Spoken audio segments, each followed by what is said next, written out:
Hello world, it's Gojo4 with you once again. And welcome to the Gojo4 Holiday Special.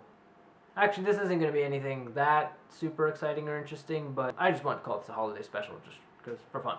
Anyway, so a lot more trailers have come out since Dawn of Justice, Civil War, and Godzilla Resurgence. And I mean, I don't know if this is like, I guess it is the end of the year, but they're just slamming us with so many trailers. So I've picked 4 major ones I want to talk about and give, my thoughts on them. Here they are. So let's start with the X-Men Apocalypse trailer. This is a sequel to X-Men Days of Future Past. Now, I did not dislike Days of Future Past. Wasn't a huge fan of it. Didn't dislike it. That's my nice way of saying eh. And the trailer does look kind of interesting, but to be honest, I've never really gotten into X-Men, and I'm kind of tired of X-Men. And I almost feel like, even though I'm not even a big X-Men comic books fan, Apocalypse looked cooler and was more threatening in the comic books than in the movie. Just kind of looks like a funny blue guy with a weird costume. And then I didn't like how at the end Charles was bald for no reason. Oh look, now he's bald. But he has hair the rest of the movie. Like, what, does he shave it off or something? When we all thought, yes, Charles is bald because he goes naturally and he balds because he's older and he loses hair. Not just he shaves it all off or something. That just seems kind of stupid to me, if that's what happens. And also, honestly, Jennifer Lawrence didn't really do it much for me. I'm getting a little tired of her. I never really liked her as Mystique in these movies anyway. So I was kind of like, eh. Michael Fassbender and James McAvoy do great jobs. And they, for me, are what make these new X-Men movies worth watching. Because I really like the way they play Charles and Magneto. Sorry, I forgot what Magneto's real name is. Eric, right? Yeah. Like I said, Days of Future Past wasn't bad, but the time travel kind of was I don't know, I don't really like time travel, which is what I guess is a good thing about this movie. It's not going to have time travel. It's just going to be them, in that 80s time period, fighting Apocalypse. Yeah, Apocalypse trailer looks okay, but I'm not super pumped. I may see it. I don't know if I'm going to see it in theaters, though. It's alright. But let's move on to the Independence Day Resurgence trailer, which is pretty funny that when we all heard Godzilla Resurgence was going to be the title, I'm like, isn't that the name of the new Independence Day movie? Anyway, so Independence Day, the original Independence Day was made by the same guys who gave us G98, so I'm sure that kind of leaves a sour taste in a lot of G fans' mouth. As for this new movie, well, I mean, it kind of looks how I expected, but actually in many ways it looks almost sillier than I thought it was going to be. Like, the humans have alien technology now that they've, reverse engineered for fantastic new weapons. Jeff Goldblum has something to do with this now. And then even the freaking former president, now is an old man with a cane, shows up. Is he going to give another cheesy speech? And the aliens are back. Ooh. I don't know. It looks silly, but I'll tell you, the visual effects look really good. Because if as a kid, I really liked Independence Day. But if you really watch that movie today, the special effects are so dated. Like, they kind of look very... I'm sure they were pretty good for their time, but they are so dated, like, looking today. It's funny, Jurassic Park, which had probably more practical effects, and came out a couple years before, looks pretty great today, versus Independence Day is one of those movies. The effects look pretty bad today, in my opinion. Some shots are nice. I think the best shots in that movie are the big ship shots. Those are the best ones. The rest look like the smaller flying ships look super cheesy, like they're poor CGI of the time. It's like watching the first Starship Troopers, right? You're like looking at it now like, oh wow. Yeah. But anyway, as for this new trailer, my god, the visual effects look amazing. It's funny to look at the two movies and like, wow, CGI has gotten a lot better in 20 years, hasn't it? But it just looks like a Sci-Fi Channel movie with a budget. Really, it just looks silly. I don't know. It's kind of like maybe a rental for me. I might check it out as a rental. Might check it out because I have nostalgia for the first one as a kid. But I'm probably not gonna see it in theaters. It's just not enough. It looks silly. It looks funny to laugh at, but I'm not like hyped for it or anything. So yeah. But speaking of space movies, let's move on to the third trailer, which is the Star Trek Beyond trailer. So I enjoyed Into Darkness. I'm gonna say it. I think for some reason a few people didn't, but I quite enjoyed Into Darkness, and I think it is probably my favorite of the newer reboot Star Trek movies. I like the first one a lot too. I enjoyed it. Anyway, but I do feel like it was a little dark. I think a lot of people agreed. I think Beyond is already with the style and tone a bit more like the first movie. The first movie is kind of light and fun and just a space adventure movie, not so dramatic and dark. And I think that's what this movie's going for too, with the Beastie Boys music in it. And kind of just there's a lot of jokes thrown into it. It's a more lighthearted tone, and there's also some mystery going on, something about a frontier and some kind of new villain that we don't really know much about. So there's a bit of mystery they're keeping into it. So I'm not exactly sure how I feel yet. I mean, again, I really liked Into Darkness, so this will probably be one I'll have to see in theaters. I don't know though if it looks too silly, almost like it's just not. It doesn't feel like Star Trek anymore. It feels like some people in the comments said it felt too much like Guardians of the Galaxy. Like they're just trying to be with that fun, laughter-filled, space comedy. And of course, it's not produced by J.J. Abrams, so it's not really gonna have a style either. So I'll have to see. I mean, it looks like it'll be a good, fun blockbuster, but I'm not sure if it's gonna be the best one of the trilogy. And it doesn't need to be. It doesn't need to be better than the other two. It just needs to be an enjoyable Star Trek movie.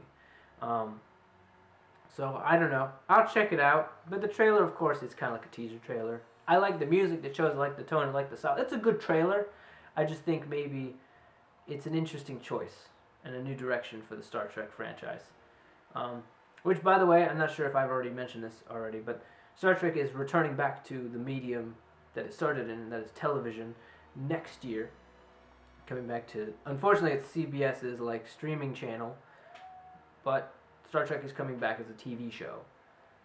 You'd have to buy CBS's streaming service, which if you already have Netflix and other Hulu stuff, you're like, why do I need to buy another one just to watch Star Trek? So that kind of sucks.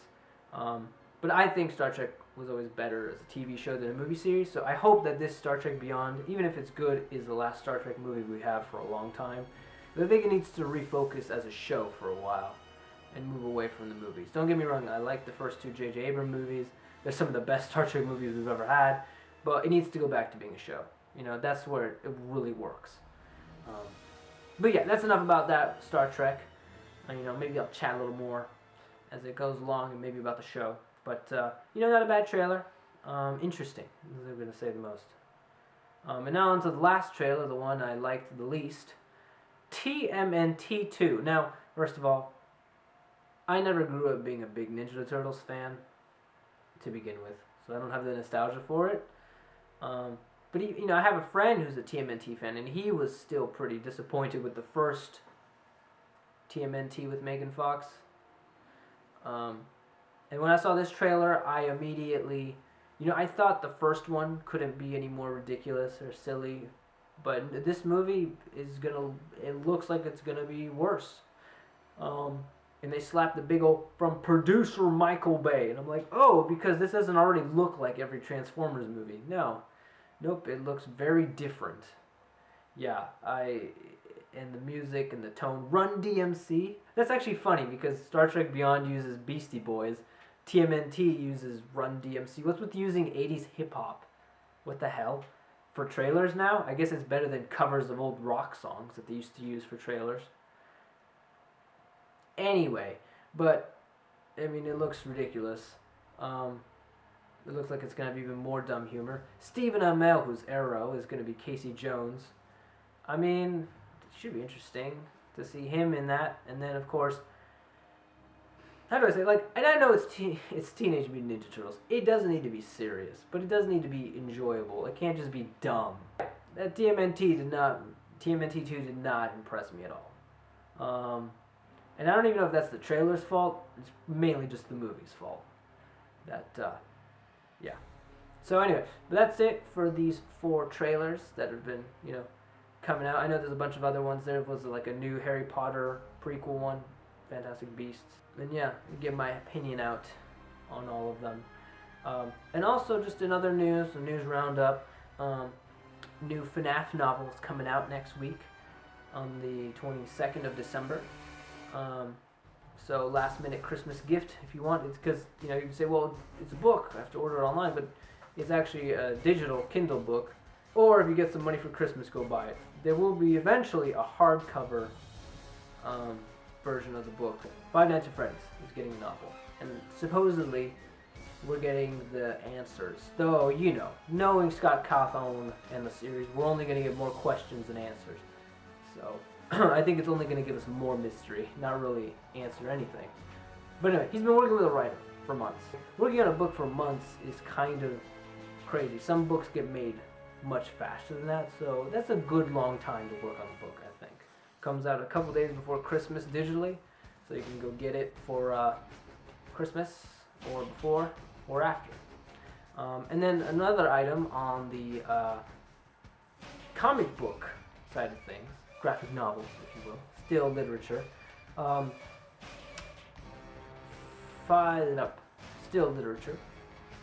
The newest Godzilla series, comic books, has been announced. It was originally called Godzilla at World's End, and that's what it is in the publication, upcoming, in the catalogs where they tell you what's upcoming. It's listed as Godzilla at World's End, but when it gets released and published, they change the name at the last minute, so it's actually being called Godzilla Oblivion.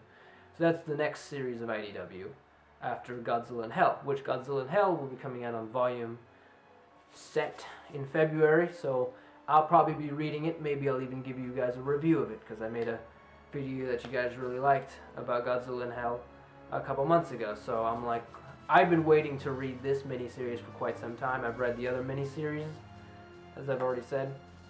So I really want to get my hands on Godzilla in Hell. And it's sold very well for an IDW Godzilla comic. So it's pretty. I know. I don't think I've anticipated a Godzilla comic book in a while, and I haven't read it yet. So in February. But this is also exciting because we're getting our next series after Godzilla in Hell ends, and it's Godzilla Oblivion. So not sure if this is going to be like the continuation of Rulers of Earth and that main series. Some people have already said that Oblivion is a sequel to Godzilla in Hell and kind of continues the story after that. But all it really matters is we're getting more Godzilla comics, like, continually, which I think is a good thing, because I think they realized, well, first of all, Godzilla in Hell probably, because of how well it sold, encouraged them to keep making more. And then we have a new Godzilla movie coming out next year. Then we got another one 2 years after that. So I don't think that Godzilla comic books are stopping anytime soon. So that's exciting. Godzilla Oblivion, next Godzilla series, Godzilla in Hell, coming to volume set very soon. FNAF novel for Christmas. Yes, books and graphic novels. You should read. We should read. Reading is good. That's your smart advice from Gojo4 of the day. That's my Christmas gift to you. Anyway, that's it all for this fantastic, awesome, super wonderful holiday special from Gojo4. Hope you guys have awesome, rockin' holidays. Don't get too messed up. Don't get, too much candy and dessert and get yourself sick. Don't drink too much eggnog. Don't get stuck on the side of the road when it's snowing. All that good jazz, whatever. Yeah. So have fun, be safe, all that jazz, and have a wonderful new year. 2016 is here, ladies and gentlemen. We are 7 months away from Godzilla. And we're pretty much here at the release of Star Wars. And there will be a review for Force Awakens coming up very soon. I'm definitely going to let you guys know my thoughts on that film. So you guys all have a wonderful, happy holidays, New Year, all that jazz. And yeah, see you guys around. Bye!